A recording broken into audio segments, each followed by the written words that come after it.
Are you ready? I am ready. Ready. John Peckman Podcast, Connecticut Valley School of Music and Dance, beautiful downtown Portland, Connecticut. Come over the bridge, go through one set of lights, pull a Yui, park in the street, hopefully, luckily, in front of the music store with the red neon light. Like and subscribe if you're listening. Tell your friends, tell your neighbors, be on the show with me. If you are watching and you're wondering why I haven't called you, just, reach out. And you can also have your very own podcast here in our beautiful studio. Dave will tell you how at the end. We are here today with band leader, we'll just say that for now, Mr. Doug Kupper, the one and only. Hey. There he is. Yeah. You know what I'm saying? Hey. All nice to be here. Hey, why not? What's your history in Portland? Do you have any history here? Back in the days when I don't have to. Back in the days when I played golf, I played in this a couple of courses in this town that were actually excellent. Oh, cool. In fact, I think the first time I ever broke 80 was at Portland Country Club, and I have that card there somewhere. I saved it. Hey, all right. So Portland does mean something to It you. does mean that to me, yeah. That's cool. Mm-hmm. That's cool. All right. Well, I've known you as the owner of the Tapeworks recording studio. That's kind of where I first was aware of you, and you did that for a while. No more? I did it for 37 years. I think that was That's enough. all enough. And it was, interestingly enough, the studio was bought by a company and by a guy that ran a company. And I maintained he bought it because he had a son that had gone through recording school, and he wanted to give him. And the kid lasted 6 months and blew out. But my deal with the guy when he bought it was... Did the check clear? The check, No. definitely. Yeah. The deal was I had an engineer working for me that you may remember, Bill Ahern, who's a terrific engineer, terrific guy, and we worked well together for many years. Sure. And I said, this guy stays, and then your clients will stay, and they'll be happy. Yeah. And you can buy my place. And that's what happened. And 2 years into it, as luck would happen for this gentleman, he unfortunately dropped dead.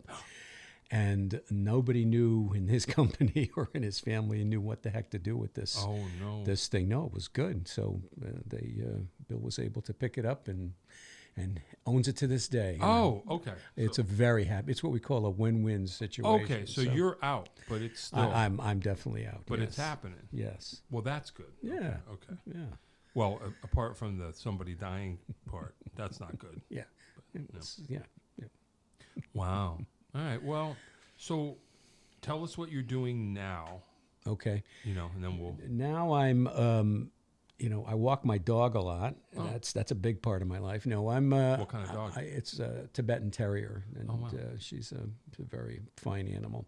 Cool. And I had no idea that retirement has actually got its own type of difficulties. Like, what do you do? You're used to having something that you had to do every day. Sure. So I all of my grown-up life, while I was running a studio, I always wanted to just be a guitar player and play music. Yeah, and, right.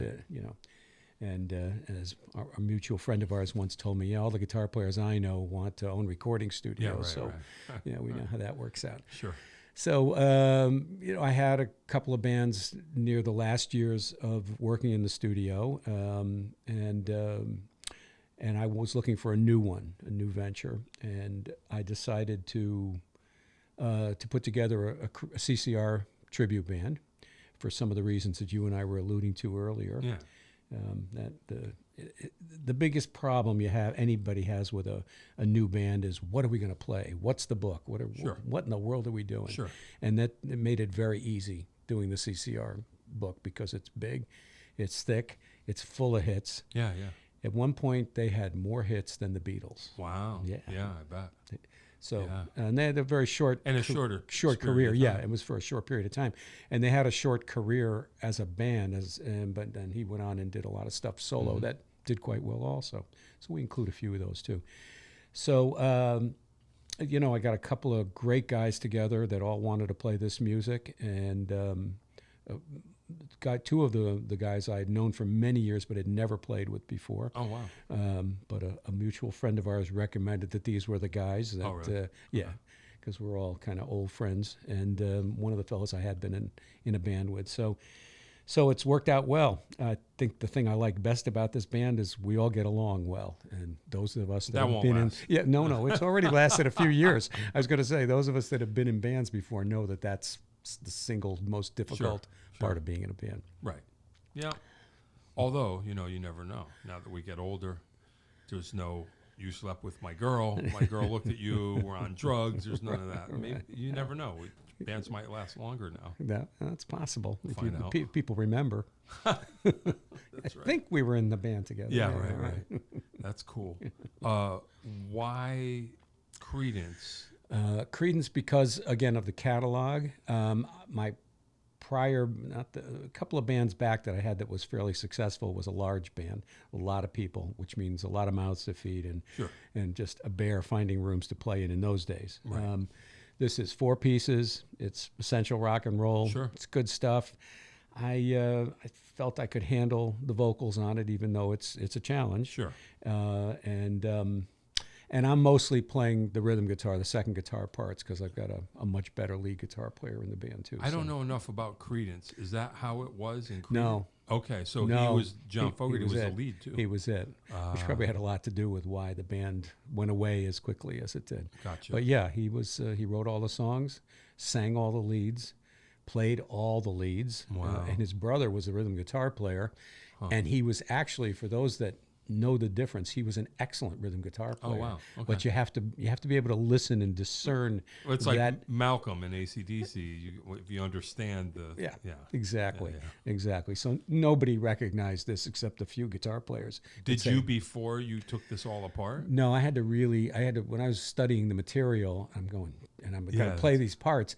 It's not that they're that difficult. They're just correct. He played the right thing. He never played an extra note or an extra strum. And that takes a lot of sort of control. Well, maybe that works out since you're the lead singer. Yeah. Kind of cool. Yes. Wow. It takes a little bit of pressure off me. Yeah, that's interesting. That's cool. And then the lead player's happy. Yeah, he gets to play pretty much all the leads. I get 1 or 2 that I say, all right, that one's mine. It's short, but it's mine, and then you can have all the rest of them. Yeah, that's cool. Were you, how big a Creedence fan? Moderate? Well, I'll tell you. The first time I like Creedence. The first time I saw them, and I was thinking about this as we were putting bios together for our website. It was Saturday night in August of 1969, about 12:30 at night. There'd been a lot of rain, and it was at that Bethel place called Woodstock. Yep. And they took the stage and they played, and I was very impressed with what they could do as a 4-piece group, making a lot of sound, making 500,000 people happy at one time. The stuff is catchy.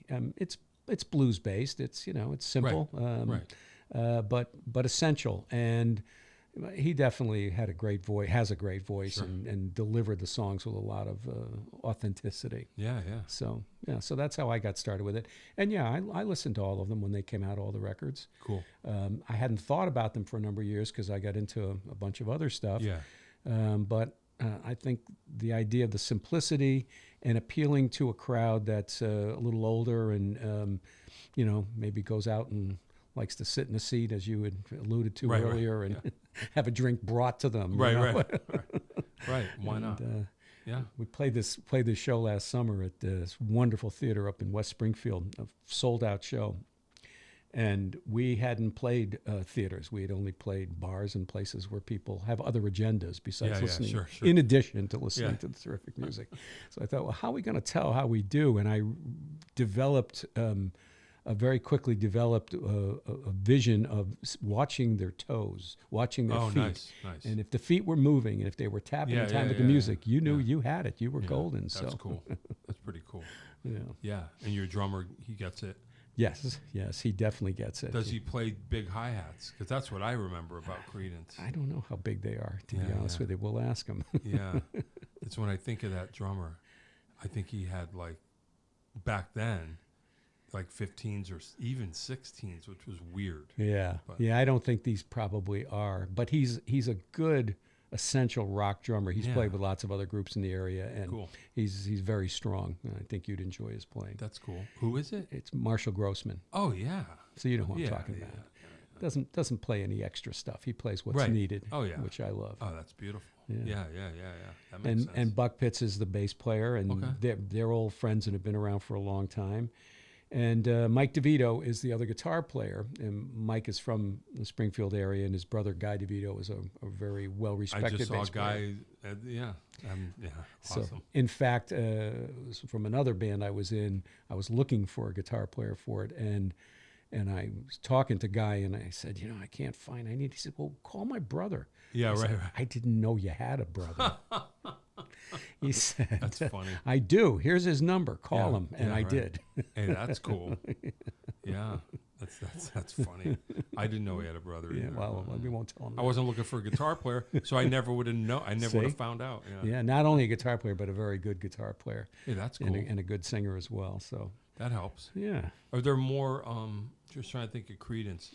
More than one. Everybody's got to sing. Kinda, or at least no. Well, no. I do 95% of the lead vocals. Mike does 2, and Bucky does 2, and the 2 of them do the harmony backgrounds. And I had auditioned for a Creedence band down in I think it was down in the Milford area, some place that I thought for driving in Connecticut from here was way too far. Yeah. So I think it was Milford, and I said, okay, well, what are we doing? And here's the songs we're going to do. I said, okay, who's singing the backgrounds? And I was met by blank stares. Oh, no. And I said, you don't have any black backgrounds? I said, well, let me explain something about playing for people. When you play for a crowd of people, you can have the best drummer in the world, the best guitar player in the world, best bass player. You can even have the best lead singer. But that's not what people notice. People pay attention the first time they hear that harmony. That's what people respond to. It's a visceral response. It has, and it's been proven to me time and time again. So this band, it wasn't important. So I said, okay, I'll start my own. Yeah, right. And that's actually how that happened. Yeah, you don't need to go to Milford. No. Yeah. Wow, that's cool. Yeah, well, that's good though. You might as well. And it's called. It's called The Fortunate Sons Band. The Fortunate Sons Band. Fortunate Sons, of course, is one of their big hit songs and one of the first kind of anti-war songs that was ever written. And one of the things I do in the act is I talk about that. And I talk about how tumultuous things were in 1969 and how we were embroiled in a very unpopular war. And yet some of us, went in the service anyway. And at that point, I reach in, I take out my dog tags. Oh, wow. And I was not in Vietnam. This is not any false valor stuff here, but I was in the Army, as was John Fogerty. Oh, wow. And one of the other guys, too. Interesting. They were in the reserves, yeah. At that point, if you were a young man and you weren't in college, you had, and you weren't 4F, you had a few choices. You could go to Canada, or whatever. But if you were going to stick around, but we get a lot of veterans at the shows, and it's nice. We have a nice rapport, and it's a chance to kind of relate to that. That's cool. Yeah, that's interesting. Did you volunteer to get drafted? No, I was in the reserves. Oh, okay. So I volunteered to go in the reserves. All right. Wow. At that point, because we had a draft, by and large, reserves were not going over to the rice paddies. Right. They could have, and there were other things that you had to do, but that was your move. That was my move. That's cool. Yeah, it's interesting. So it's not anti-military necessarily. Right.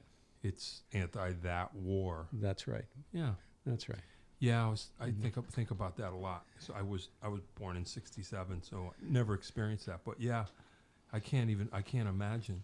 Just thinking like, because I look at people from that generation, your generation, sorry, and I go, how brave a lot of them were to kind of create their own thing or set out and create that culture. And I just go, well, what choice did they have? Well, the choices were few and far between. Sometimes fewer choices. I get one of the interesting reactions I get, and I work with veterans in other areas too besides music, is I had some veterans who were from Desert Storm and from some of the other wars, more recent, engagements tell me that they owed us, and us by us, they're talking about Vietnam era veterans, Sure. a vote of thanks. And I said, well, why? He said, because when you came back, you people were treated so badly that it became a national disgrace. And there's been a complete reaction to that. So all that, which you never heard before was thank you for your service. Right. That didn't even exist, Yeah, those sure, terms. Sure. Yeah. But all of that came around, and these veterans who were, now younger men who are from more recently in, they felt they got the benefit of us having been, Yeah, right. and So it's more thoughtful rather than pick a side. right. And again, it's not pro-war; it's pro military. It's Service. pro service to your country. So, Sure. But Yeah. anyway, that's just one aspect that gets discussed. Yeah, yeah. My dad served Korea. As era. did mine. Yeah, yeah. Yep. So it's been interesting for me to have that sort of dynamic be part of what's going on. Yeah. And I run a video wall behind us when we play in a theater setting, Sure. and I edited together a couple of hours of video, Wow. archival footage and stuff that it was legal to use, and we were playing that song, "Fortunate Sons," Sure. at that gig at the Majestic, and Guy DeVito was there, and he took a picture right when we were doing that song, and it just so happened, and this was very random, but the background was a taps in a Vietnam setting. It was a military taps being played as we were doing that song. Wow. So that's become our poster. Oh, I got you. Yeah, that's wild. Yeah, that's cool. Yeah, we talk about there's one song that reminds me a lot of New Orleans. And New Orleans is one of my favorite American cities. And it's also, in my opinion, the only city in America where music is an essential part of people's lives. And that's from little tiny kids to very old people. Yeah. Music plays an important part there. And I don't know that exists anywhere else that I've been in the country. And I've been, a lot of places. And I tell a story about being there and walking around, enjoying the city, and going into the French Quarter and going to that famous cafe where you get that funny coffee and those funny donuts. Sure. Yep. And as I'm there, there's a little boy, couldn't have been more than maybe 10 or 11 years old, and he's sitting on the steps, and he's got a set of sticks, and he's playing a bunch of cardboard boxes. Yeah, yeah. And he's playing them. Yeah. He's not just banging them. Yeah. And I'm watching, I'm transfixed by what this kid is doing. I mean, he's really laying it down. Mm. And I watch, and I go in, and I get my funny coffee and my funny donuts, and I leave, and I go about my business, and I came back later in the day, and he was still there. Yeah, right. Only now, somehow, he had a complete drum set. Wow. And to me, that's New Orleans. Yeah. That's so funny. Yeah. So, Yep. yeah, these are some of the things that we touch on in our show. Yeah, definitely. Cool. How did it all start? Did you start playing music? And then how did you get into the studio business? Okay, so I started playing music as a teenager, and my father was in the advertising business, and he'd worked a lot with then radio stations, because in those days radio stations were important, and they'd give him stuff, like they'd give him a box full of 45 records, just stuff they'd give him, and he had no use for them, so he gave them all to me, and I had a little space downstairs and a record player, and I'd listen to every single one of them. Yeah. And the ones that I didn't like, well, I'd use them as BB gun targets later on. But every once in a while, I'd come across one that just jumped out at me, and I'd grab it and I'd play it, and sure enough, some of those became sizable hits. So I think I realized at that point that this had something to do with what my ears would allow me to do. Yeah, right. So I searched for when I got out of school, I searched for a living I could make using that ability. And I did some recordings in studios and some in the Hartford area. And I thought, yeah, we can do something with that. Yeah, that's cool. And built a little studio that was around, up around in the West End, and in the back stairway of an office building. You had to go around the back parking lot and down a stairway. Oh, wow. Yeah, and then actually, considering its very modest beginnings, did fine. It did well enough that after about 7 or 8 years, we were able to move into this really nice space on Maple Avenue, and okay. And what year did you open the first one? First one was in the mid 70s. Okay. 75 or 76, and then the second one was 80. Let's see, my son was 18 months, so like 82. Oh, wow. 82, 83. So, analog 16 track. The first one was 8-track. Okay. And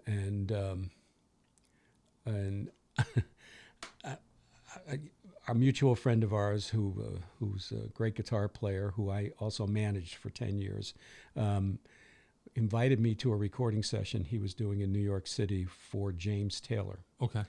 So I went and talking with the engineer and the people in the studio, and the guy says, "Yeah, you're in the studio business in Hartford, Connecticut?" I said, "Yeah." He said, "I was once in a recording studio in Hartford, Connecticut." I said, "No." He said, "Yeah, and they had this big brown tape machine." I said, "Oh yeah, that was my studio." Yeah, it was my 8-track, my Ampex 8-track. We called it the refrigerator. That really? Machine, yeah, because that's what it looked like. So it was, our machine was famous, and that's funny. He had been to Hartford, Connecticut. What can I tell you? Yeah. Like you say, if you recorded in Hartford, Connecticut, it was probably me. Yeah, it's possible. That's funny. Possible. Over the years,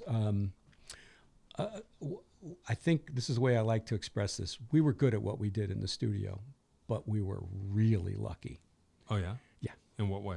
Well, I got to work with some of my heroes, some of the most well-known musicians and actors and actresses. We did a lot of voiceover work. Okay. And we were known for that, and we were known for this, and that was he just brought out a box of Ampex 456 2-inch 24-track tape. Yes, I have a large basement full of those, if you care to stock up. Yeah, look at that. Imagine. Yeah. We did a session with I hired Dr. John to do a jingle. Whoa. In the studio. Yeah. That's heavy. And it won all kinds of they advertising people want awards. That's something they like. They like to get awards for what they do. Most of the rest of us are just happy to get paid for what we do. Yeah, but, right. But that one won the award for the best best music, radio or TV in New England, and it was in our studio. What in was Hartford. it? Will we recognize it was for a eyeglass company called Vision Corner that doesn't exist anymore. And I was told by the advertising agency people that they did so well with that campaign that they got bought out by the big eyeglass companies. So yeah, but well, that's kind of cool. Yeah. Why you? Well, obviously, I mean, you're good. You know what you're doing, but why were we getting those jobs? Okay, yeah. Well. Okay, so this was during the time when there was the first gas crunch, and I don't know if you remember that. I do. It was in the 70s, actually, and what happened was people from the Hartford area, if they needed some production, radio or television, they'd have to pile their people and then go down to the city, spend the entire day to work for 1 hour to get one bit of thing and then bring it back, because the talent was there in New York. Right. And then a new technology came along, and I called up the phone company and I said, "I want this new technology. I want you guys to come out and install it. It's called ISDN or 3D2, or that was the brand name. And it was a way of bringing full fidelity audio over specialized phone lines into your building." Oh, wow. And they said, "We don't know what you're talking about. We have no idea." This was the phone company. And this would have been when? Yeah, that's a good question. I don't know, probably early 80s. Yeah. And where did you hear about that? Well, I got active in the Audio Engineering Society, and you attend these. Oh, okay. So you thought, if I had this. Yeah, well, it was a brand new technology. I mean, very few people had it, and nobody in Connecticut had it at all. But I put it in, and as soon as I put it in, and people like famous actors' agents found out that Brian Dennehy, who lived up in Pomfret, was needed for a 5-minute ADR session because he was in every movie that was ever made. Oh. When his agent found out, he'd come down to Hartford, and right. we became very good friends. We'd have a few laughs. Rather than ship on down. He never schlepped to New York again to do that sort of work. I see. There's a woman who was a film expert at Wesleyan, and her name will come to me a little bit later in this program. But she did those when DVDs first came out. There were those tracks on DVDs that nobody ever listened to. There were those extra tracks. The commentaries. Exactly. And she'd do the commentaries on films. And one of her students was Michael Bay, the director who did was it Pearl Harbor? I think so. Yeah, we did all of that with her. Oh, wow. So we actually saw that movie before anybody. Oh, wow, wow. And she's sitting there. She's sitting there. And then now you'll notice what Michael has them doing is I listened to those. Yes, well, see, I knew there was somebody that did, Janine Basinger is her name. Wow. She's a wonderful person and a real knowledgeable movie person. So we started doing that, and then the floodgates opened. We got loads of work because all the people that work in New York that are successful in the industry in New York, they all seem to have the same goal. And that goal is to make enough money that they can buy a house in Connecticut, preferably in the northwest corner. Right. And, and then just go in and spend from Thursday till Monday there, and then go into New York then, or if they don't, unless they don't have to. Yeah. So up in the hills, there's lots of really famous people that live. See. And all of them at some point needed to record something. Tracy Ullman was in there for a couple of days. I worked with Katharine Hepburn. Wow. Yeah. That we didn't do in the studio. That I did as a remote down at her brother-in-law's place in Fenwick. Wow. But yeah. That's wild. When the audio came in through those phone lines, what did you do with it? How does it come? Well, it comes in it's a digital signal. Okay. And it's full bandwidth. And you take it into, we were also the first ones around to get Pro Tools, which is a digital workstation. But even before that, we did them with analog tape. You bring it into the session and you do post on it. Yeah. And you mix it and add whatever needs to be added. Wow. Mix it and out the door it goes. So it'll go on the analog tape, almost like a Simpty Stripe or something kind of. It can. I mean, it's been a lot of what we did. For instance, with either Hollywood or New York needed a specific voice to do ADR stuff, additional dialogue recording on a film. They'd connect with us. They'd eventually have the same technology in their studio. So, the voice would go right from there into their stuff. Oh, wow. Wow. And sometimes the people were somewhere else. We did a session with there were a couple of young women that worked for us at the time. We got a booking that involved Jake Gyllenhaal's voice being done for a Lego product. And all the women in the place told us that they were coming into this session. I said, well, what do you mean you're coming? It's a Saturday we're doing this. Yeah. They don't even work on Saturdays. They said, we're coming into this session. I said, but you understand, he's not going to be here. Yeah. Just his voice is going to be here. We don't care. Really? That's how popular he was. Wow, imagine that. Yeah. That's heavy. That's wild. So yeah. You were the first. Did anyone else catch on? Sure. I think other studios started to use it, but in order for it to be practical, you needed a lot of clientele because you had to pay for those lines. That stuff was a monthly charge. And eventually, by around the time I was getting out, there was just regular sort of internet-based stuff, so you didn't need that. Sure. But you definitely did when I had it. So did you you suspect? So you were right. Did you knew it was going to work, or you hoped it was going to work? I told you I was lucky, and one of the things I was lucky about was making decisions about critical pieces of equipment. I didn't like to buy stuff just for the sake of buying it. I bought it if I felt we could use it, we could promote it, and we could make money with it. Sure. So you were, as they say, ahead of I had some curves anyway. Yeah. That's pretty cool. That's wild. Yeah. And then also recording bands, I'm sure, no doubt. Whatever. I recorded bands because I liked it. I liked to.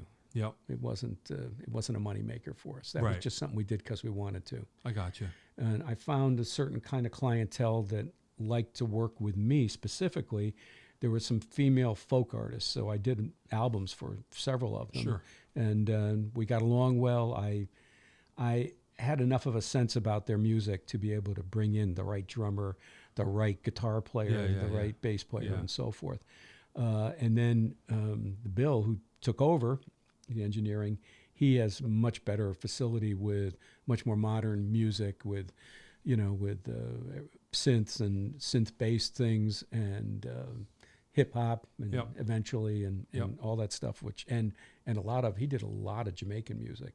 Oh wow, a lot. Oh okay. Yeah, there's a large Jamaican. Well, there's a large Jamaican population in the Hartford area, and they found him. They discovered him, and he was great with their stuff. That's cool. Yeah, and that's something you never plan. Who knew? No. Yeah, we just lucked into it. That's cool. Engineering. So at a certain point, you must have taken it seriously. You said, "I'm going to learn to do this." Yeah. You just kind of. Some of it with me was trial by fire. Yeah. I had some classes in it, but I learned a lot more the first day the place, the power got turned on and I had to get a job done. Yeah. Yeah, you figure things out. Yeah. And one of the interesting things about the 8-track business was we did things. We took an 8-track machine and made it do 16 and 24 tracks. Yeah, right. Because we knew what to do with it. We knew how to combine tracks and all that sort of thing. So, that's cool. Yeah. So anything was possible. And then eventually we got nice 24. We had a couple of them actually over time. So, and by the time some of the sessions that you worked on, those were definitely full-blown 24-track sessions. Yep, definitely. That's cool. So, and you said how many years? 37? Yeah. Wow. Yeah. That's how many there were that I was there. Yeah, right. And then I went back about a year or two after I'd retired because the band that I was putting together needed to record. Oh, wow. And that was an interesting experience. Yeah, right. Really? Wait a minute, that didn't used to be there. That used to be over there. Oh, wow. Well, yeah, you don't own it anymore, so leave it alone. Yeah, right. That's funny. But they got the job done. They got the job done, and they're great. Yeah, that's cool. They're great. That's cool. Yeah. Wow, that's kind of wild. There you are. I'm trying to think. I had a question and I just forgot. Yeah, well, that kind of thing happens to me all the time. Yeah, right.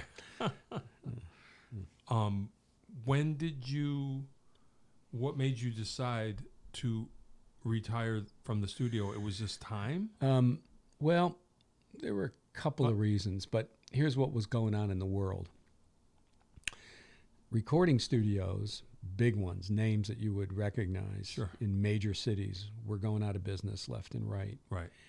And, the writing was on the wall that there was a big change coming. My studio, during 4 of those years, kept going up.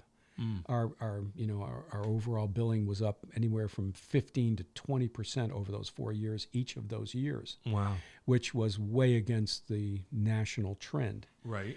And it was said to me, this would be a good time to sell your business. Yeah, right. And I thought, well, who's going to buy this business? I'm the business, he said with no ego whatsoever.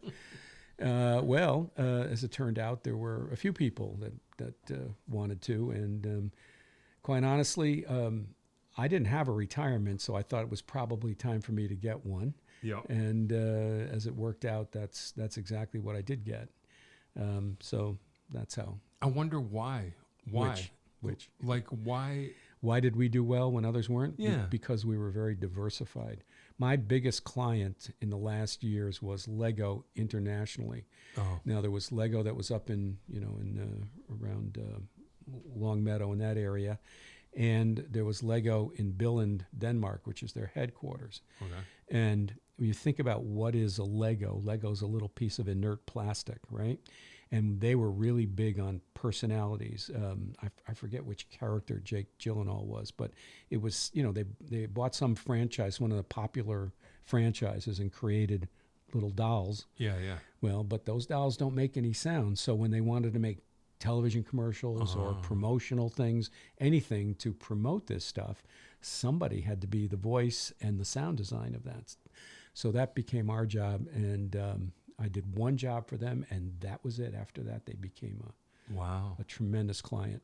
Hey, that's wild. So that was good. Whoever even would have imagined such a thing. Again, I was lucky. I was in the right place because they're only in one in the United States. They only have one headquarters, and it happens to be up in in the Connecticut, Massachusetts How'd they find border. you? They found me through another a video marketing company that existed then that doesn't exist now, and they called me in to do an audio-only presentation for them. And then I think somebody probably said, do you ever need any sound design?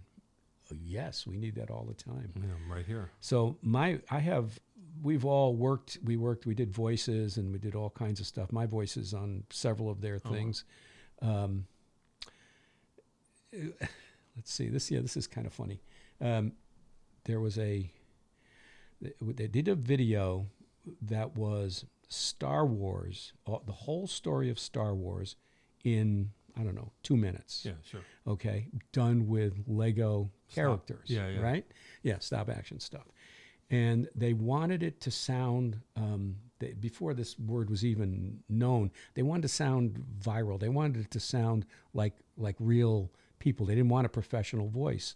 So Bill had a young son who was, in those days, was I think about 12 years old. And he came in and he did it, and he did a great job. And the terrific guitar player, Jimmy Bell. Oh, wow. Jimmy came in and Who's been here. I'm sure. And he came in and he played the Star Wars theme on metal guitar. Sure, sure. In his inimitable fashion. Yeah. And we put it out, and it just, it went nuts. Oh, that's funny. Nuts. So Yeah. I had never met the head guy from Lego, and I got invited to something that we had done some work for. It was some sort of a PSA thing that we had volunteered, and I said, I'll do it, but I want to meet whatever his name was. I don't remember anymore. Yes, you'll meet him. Alexander Lego. Yeah, whatever. so I met him, and no, he's a very Danish name, but I met him, and he said, you have recordings? He says, yeah. He says, we do a lot of that kind of work, and I'm shaking my head. He says, we have this one piece that we just did, and it's Star Wars characters, and it's in about 2 minutes. It's and amazing. It's now got over 3 million views. He said, you should see that. I said, I've seen it. Oh, yeah. He says, you have? I said, am. yeah, I did it. He's, You're the guy. You're the guy. Hey, So, that's exciting. no, it's lucky. Now, that's funny. It's just lucky. Well, just saying, now you know what he thinks. Yeah. It's like completely. Absolutely. Yeah, that's awesome. Absolutely. That's wild. Yeah. Wow. Yeah, and I had a lot of experiences like that, and it was great, and I loved doing it. I loved the work. I think what happened is over time, I got so good at it that there wasn't that much left for me to do. I had great engineers, and I had great talent. Yep. I'd price the jobs and I could take care of that, but I could also sit in my office and fall asleep if I wasn't careful. It was that sort of thing. I thought, maybe it's time. Yeah. Yeah. That's wild.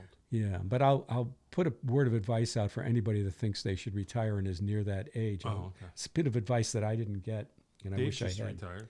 Yeah. Yep. There we go. Well, here it is. I didn't know this because most of the older relatives in my family were already long gone.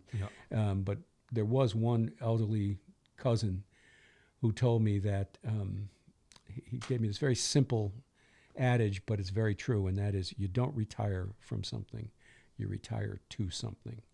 And as simplistic as that is, let me tell you that it's really true. Dave is nodding. You need to have something to get up for every morning. You know, get your pants on, your big boy pants on, and get out the door and do. Sure. So I'm still looking for it 12 years later, but well, I'll go down and play some Creedence songs. Well, you got pants on. I do. That's a start. I do. Yeah. In case the viewers can't I'm trying to start the day that way. Yeah, right. Wow. Well, the Creedence band, that's something. Yeah. Well, you did something before that. Yes. I've had a couple of bands, but the one probably you're thinking of is I did back before tribute bands were even, when they not only weren't popular, they were anathemas. I had a Steely Dan band called Showbiz Kids. Right. And I did it because I liked the music. That's why I did that band. And it started as a 6-piece, turned into a 9-piece. Oh, okay. I had a couple of great horn players, a couple of women singers. It was really fun. And we started getting calls from like B.B. King's in New York on 42nd Street. Yeah. So we said, oh, okay, I've never done that before. So we played B.B. King's 3 times actually, and an even bigger place up in Foxborough, up where Gillette Stadium is. Yeah. There was a club there called Showcase Live. That's huge, a couple of thousand people. Hey.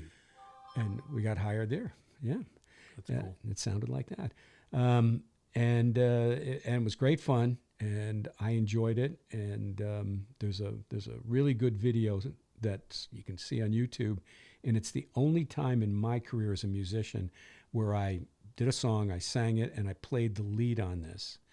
And it's the only time in my life I ever saw anything I ever did and thought, yeah, okay. Oh, really? That doesn't make me sick to my stomach. And what was it? It was My Old School. No, it wasn't. No, it was Home at Last. Oh, okay. Yeah, it was Home at Last. And Bernard Purdy was here. Bernard Purdy was at our gig. Oh, hey. Not only was he at our gig, and we have a great photograph of this, but he wears a big hat.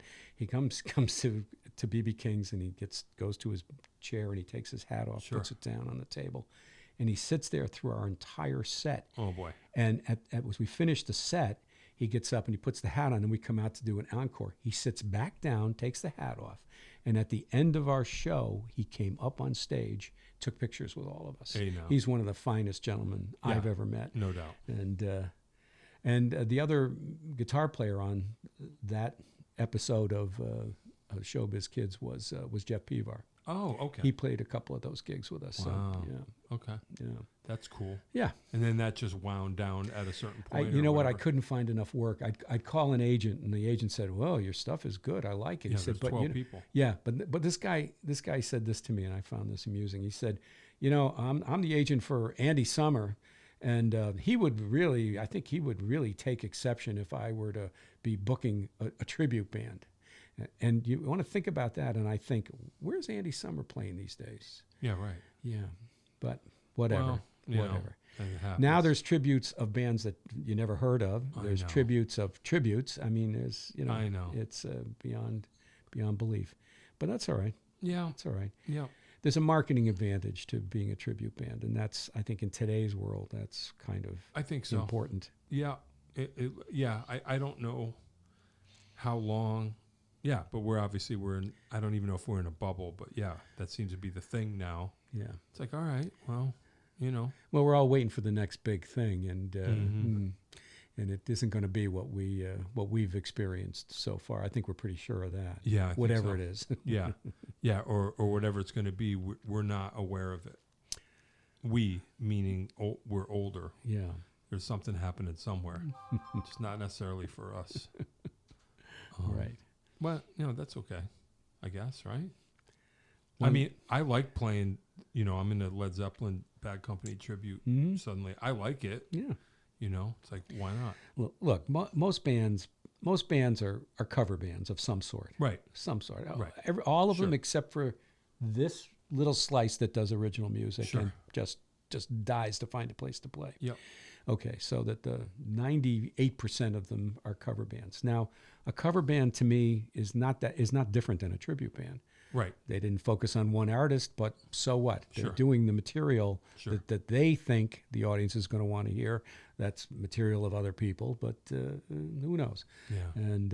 And with a tribute, if you publicize it properly, you're going to get people that want to hear that music. Right. I had something happen at the end of the gig at this wonderful place in Springfield, at the Majestic. They came up to me and they said, when you're done playing, don't pack up your equipment. Now, nobody's ever told me that before. I thought, why is it going to be there? He said, go to the front of the building, go to where the people file out and talk to the people. I said, okay. Oh, nice. Well, he was reading the room, I guess, and knew the room, and he thought, these people would like to say hello. So I went up there, and I have never had this experience in all my years as a musician. Everybody that came through that door stopped and had something to offer, and mostly it was, my first boyfriend and we listened to, and this song, they all had a story, and I had a 68 GTO that we used to listen to this music in it, I had the 8-track tape. And then you feel like, okay, this is why I'm doing it. It was great. It was great. And then this one, I have this on video, and I tried to get some of these comments. I only got this one. This gentleman came down and he said, yeah, I really enjoyed it, but I was really hoping you would do Rambunctious Boy. And I said, well, I don't know that song. Is that a Creedence song? He said, yeah, Rambunctious Boy. I said, no, isn't that like Warren Zevon or somebody? He said, no, it's a Fogerty song. It's on one of his solo albums. I said, oh, well, I'm sorry, I don't know it, but I'll make you a promise. If you come back next time we play here, I will have that song. Hey, no. So I went and I found it. It's a really good song. And it's probably the most arranged song that Creedence ever did. So it's actually hard. Wow. We've been working on it, and we've almost got it to where I'm happy with it. But when we see that guy on July 18th at the Majestic, I hope he's there because I'm going to dedicate it to him. Right. Hey, that's cool. Yeah, let's hope so. Imagine if he's not there. Yeah, well, if he's not, it'll be to his... to his spirit. Hey, well, that's cool. Yeah, I don't know that song. Yeah. I don't even know how many Creedence albums are there. There was, I think they were doing like 3 a year for a while. Yeah, it was insane, and more than anybody else. Wow. I think they probably got about 11 or 12. Wow. And then Fogerty's got a few. Yeah. Blue Swamp Moon. That's a good album. We've got a couple of tunes from that. Yep. So, yeah. That's pretty cool. Yeah. Yeah. Wow. And Fogerty's still out there. He's out there. He's 77 or 78 now, and he is out there. He's got 2 of his kids playing with him. Wow, yeah. One of his sons is one of the guitar players. He's done a whole series of YouTubes with he's got a very pretty daughter and a couple of sons, and they're all out there in front of some cool car, just strumming away and doing the dad songs, Yeah, that's killer. That's pretty cool. Yeah, I've always been curious. I hear that, I've heard that he's hard on drummers, and I'm just curious. Like, I wonder. I would be just curious to hear what the probably they overplayed. Oh, to him, okay, all to right, him. Okay. Well, that would be anathema to him. Is don't play any extra notes. Yeah, there, yeah. No, I just would be curious, like, to get the direction. To be like, I wonder what the direction is. Yeah. Well, we'll find out. Well, Kenny Aronoff gets it. Like, whatever. That's why he's still there. Yeah, I just want, sometimes you wonder. One of the people that's getting us bookings is friends with Stu, and he's sent Stu our stuff, and supposedly Stu's going to give us a quote that we can put, nice. And hopefully it says the best, right. that I've ever heard. That'd be great if they played Rambunctious Boy. Yeah, if they only knew Rambunctious Boy, I'd have signed them up right away. But that's cool. Wow. Yeah, it's been fun, and it's given me something to do, and that's good. Yeah, it is good. We're getting close, close-ish. Anything that you want to talk about that we did not touch on? Let's see. Because I have wrap-up questions. Yeah. That covered odd. Yeah. Why don't you see if there's anything that you're curious about? Well, I mean, just the studio. I mean, that makes sense. It's interesting. I didn't realize, I guess, how much. What would you generally call it, voiceover, as opposed to band? That might, just band recording. That might have been the key to your longevity. That's what I was curious about. Yeah, certainly. I'm a graduate of Emerson College in Boston, and I did a 5th year at Berkeley. But they asked me at Emerson if I'd come up and do a class, And I said, well, I'll tell you what, I'll do a class on voiceover work as an income source for people. You know, Emerson is a voice school. Oh. Everybody that graduates from there gets at least a minor in speech, Okay. if not a major. But they have actors and actresses, and they have movie people, and they have musicians, but it's more musical theater type of thing. It's not a music school. So I said, I'll do it, but here's my my caveat. I don't want a room full of broadcast voices. I don't want to hear, all that, but have a mix of actors and voice actors and radio people, television people, and actors, and because all of them can find work in that field if they know how to do it, and I can show them how to. So they said, okay. So I did that. I gave the class a couple of times, and it was very, very rewarding for me. I really enjoyed it, and I brought some scripts with me, and I said, all right, pass the scripts out. All right, we're going to do this radio spot, and these are the characters I'm looking for. Let's, switch it around, and it was good. So yes, that expertise, if you will, and having a knowledge of that industry, and having the technology to put it everywhere. Yeah. There's a picture it's on my wall in my music room now of Jimmy doing Scotty from Star Trek. Right. Yeah. Who was in the studio. Oh, and nice. We beamed Scotty back to Scotland from our studio. Whoa. So I mean, how bizarre do you get in this world, right? That's wild. Imagine that. Yeah, literally. Yeah. Wow. That's wild. Huh. I'll tell you my favorite musician music story. Okay. And it wasn't this was when I was in college. Actually, I went, after I graduated from Emerson, I saved my money and I bought a summer semester at Berkeley. That was all I could afford at that point. And the first day of class, they line us up alphabetically, and they give you your orientation and so forth. And the door opens, and the fellow that's the head of sort of PR for the school comes in, and he's got a tall, handsome African-American gentleman, young gentleman, and he's introducing him to the instructor. And you could tell there was something going on here, just we had no clue what. So they sit him down, and they sit him right next to me, because, again, we were alphabetically ordered. Oh, boy. I'm already trying to guess. No, and so anyway, as time goes on, he introduces himself, and his name is Edward Ellington III. Ooh. So, and I'm a huge Duke fan. He's an interesting gentleman in that he was there to study guitar, but he really wasn't much of a guitar player. He was a fairly new guitar player, and the only person at Berkeley that's going to get in and be allowed to be there is his Duke Ellington's grandson. They're not going to say no to him. Right. So actually, I liked him. He was a terrific guy. And one day we're in ensemble class, and we're there early because we're trying to learn the stuff before the professor comes in. And I'm working on an arrangement of a tune that I had been working on for quite a while. And he says, "What are you playing there?" I said, "Oh, that's one of your grandfather's songs. It's an arrangement of Satin Doll that I picked off of a guitar player's album." He said, "Can you show me that?" I said, "Wow, okay." Yeah, now, remember, he's a great guy, sure, but he's really a fairly new guitar player, and it wasn't real difficult, but, you had to use all those big chords, So I started teaching it to him, and we'd get together after school and so forth, and, it was fun. We enjoyed it. And one day he calls me up and he says, "Hey, my dad, who was Mercer Ellington, the leader of the band, and my grandpa are coming in to town. They're playing a show at the Beverly Yacht Club. Whoa. Would you like to come and be a..." Yes, was before he even finished. Yeah. He says, "All right." Well, he says, "My girlfriend's coming in." He said, "And go get your girlfriend to come up from Connecticut, and we'll go together. I'll have the Berkeley van will pick us up and drive us up to Beverly to the yacht club." Whoa.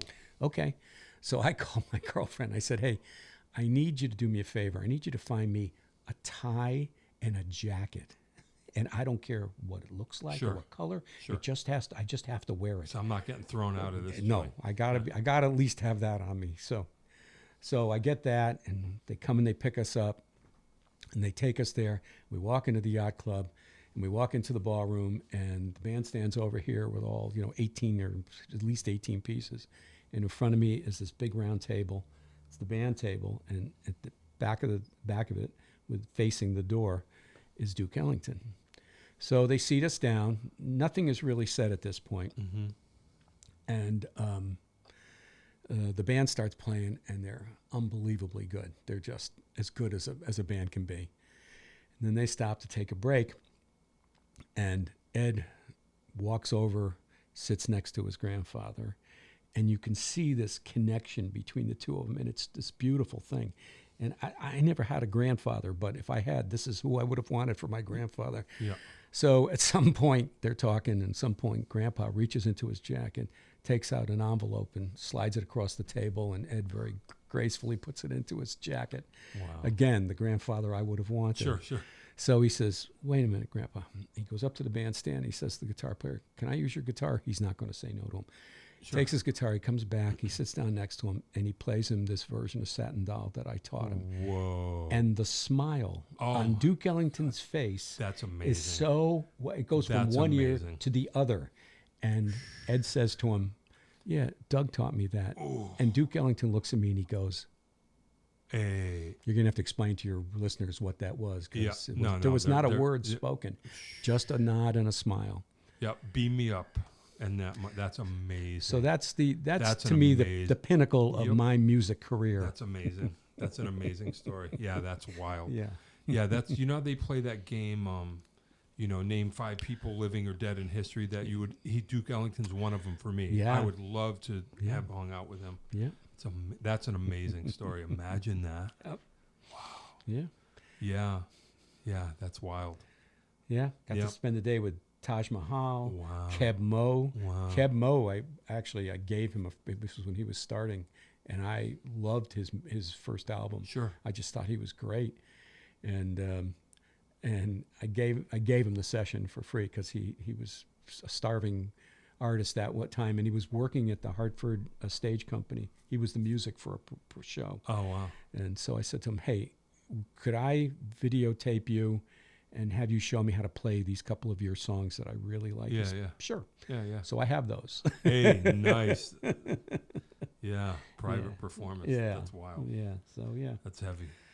So there you go. That story is amazing. All right, quick wrap up questions. Mm-hmm. 5 favorite albums. Well, the album that most audio engineers that I know of my genre, and maybe some younger than me, was Asia. Sure. That was the album you brought with you whenever you were testing speakers. Yep. And when my home system is a Genelec system, so it's Yep. it's a studio capable system. Sure. And that's what I took to B&H as I listened to every single speaker they had in the place. Right. I had an appointment, Right. so they couldn't throw me out. Right. And And you're like, nope. yeah, Nope. yeah. And I knew how much this system was. I said, Mm-hmm. well, what else have you got? And I'd listen. I go, put the Genelecs back on. Wow. And we just kept going back and forth till finally she said to me, just buy the damn Genelecs, which I did. Wow. So that's probably up there at the top. Sure. I'm a huge Ry Cooder fan. Oh, and yeah, have sure. been for many, many years. Sure. So, Chicken Skin Music. I like everything, just about everything he's done. Yep. That's probably the one album that maybe stands out the most. Okay. Another group that influenced me a lot was Little Feat. Oh yeah. And Lowell, who I met once and actually interviewed for Guitar Player magazine. Nice. When he was alive, that band was as good as a rock band Yeah, gets, yeah. as far as I'm concerned. I bet. I never saw him. And I've met all the other guys and hung out with them. Jeff knows them all and has Sure. sat in with them, and I've been with them. And they're great people. They're wonderful musicians, but he was the center of it. Yep. No doubt. Great writer, great slide guitar player. Yeah. So those albums, that one, Well, the live album, Waiting for Columbus, Sure. is one of the best live albums. The band, their live album. What, the Rock of Ages? Yeah, the Rock of Ages album. Yep. And I saw them 8 times, including, in fact, I went to Woodstock specifically to see them. That was the first time I saw them. Yep. I got band stories for you off. We don't have time. I'll tell you after. Okay. I have a history. So those are the ones that really made the biggest impact on my early life and formed in the person that I became. Yeah, it's kind of funny. It's like the Rock of Ages is similar to Waiting for Columbus. It's like the band plus a horn section. Right. It's that same kind of thing. Right. It's cool. Desert Island food, real quick. Food. Food? Oh, God, way too many to mention. I have this really sad attachment to fried chicken, but I'm really fussy about it. Oh. And it has to be. Where's the best? Who's the best? Okay. the best you're going to find within 100 miles is the Hen House on Southington. Oh, I know the Hen House. You do? Yes, so you know I'm right? Well, I know that I like it, and I know that it's good. But now you know better? You got a better one for me? No, I don't. Tell you what comes in second, but it is second, is this new place over next to Trader Joe's, Bonchon. It's Korean. Oh. Their fried chicken is actually quite good. Wow. And it's palatable. Yeah. Now, the other side is somebody said, oh, there's a new Popeyes, and there's a new... Yeah. And I tried it, and it's caca. I mean, it's just terrible. No, I mean, I accidentally know about the Hen House for years, and that's our go-to, me and the wife. So I do know. Good. Yeah. Good. Yeah. I made a friend. I went on a vacation, and went to Prague and Budapest, and I met a gentleman there, a very nice guy, and who lived in Southington, and I told him about it, and he waxes rhapsodic about it, and he said, and I told him, we're playing and playing at Black Eyed Sally. He says he's come to every gig since then. Yeah, right, yeah, oh yeah. So so that's a big one for me. Definitely. And other than that, I like more healthy food, but not a whole lot more healthy. But yeah, it's all right. I have an air fryer and I'm getting good at it. Oh yeah. Yeah, we tried it. We tried it. You could do all kinds of stuff with it if you care to take the time. We'll get there. Yeah. We'll get there. My wife, she fired it up once and realized that it was the wrong non-stick for our bird. Oh, yeah. You got to turn it off right away. Yeah, it'll kill the bird just like that. Yeah. So we didn't get those paper liners for the inside, but do not turn it on without a weight in there. Something weight. Because otherwise it goes right up into the burner. And you'll smell like burned paper forever. Gotcha. All right, we'll get into it. Yeah, we'll get into it one of these days. All right, well, we got to go. Okay. Yeah, that was awesome. Thanks for coming. I appreciate it. My pleasure. I think at some point, I don't know where it is, you were on the master list. So this was bound to happen. Oh, I feel much better now. No, I mean it. Because what happens with me, I made a giant list, and then I just went off. And then I would forget, and then when I saw you, I was like, "Oh, okay, yeah, let's do this." So good. I'm glad you knew about it. Oh, good. Okay, I'm gonna go before the phone rings again. Okay. All right, Doug Kupper, thank you. My pleasure. I appreciate it. Thanks for coming. Be well. The Hen House, see? Yeah. Wow. I forgot where I was. John Peckman Podcast, Connecticut. I'm thinking about the Hen House. Connecticut Valley School of Music and Dance, beautiful downtown Portland, Connecticut. John Peckman Podcast. That's who we are. And like and subscribe. Tell your friends. Be on the show with me. You're probably on the list. You don't even know it.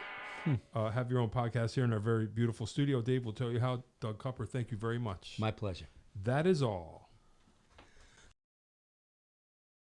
If you'd like to start your own podcast, give us a call at Connecticut Valley School of Music and Dance. Our professionally designed podcast space is here for all your recording needs. Rent out our studio to do interviews with up to 4 people, to record audiobooks, social media content, and all other recorded material. Our rentals include a private studio along with our professional-grade podcasting equipment, and we can customize your output to whatever your needs are. We also have green screen capabilities, which will expand to video capability if you so wish. So check us out here at convalley.net/podcast.